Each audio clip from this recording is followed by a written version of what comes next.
Kung ikaw ay mambabatas, magpasa ka naman ng batas o magpaturo ka ng batas sa nakakaintindi sa batas. Hindi pwedeng puro Google today. Kasi alam nyo, I just want to show some members of Congress that you cannot abuse your rights and privileges without encountering pushback. Kaya nila ginawa yung TRICOM na yun dahil may mga fake news daw na targeted against members of the Quadcom. Unang-una, kung alam mo ang iyong konstitusyon, you cannot do that.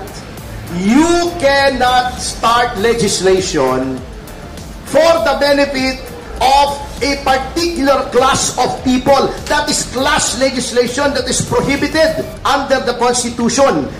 Gagawa ka ng batas, mag-iimbestiga ka dahil kinikriticize ang Quadcom. Saang planeta na naman pwede yan? Titignan nila kung anong guidelines against criticism ng Quadcom.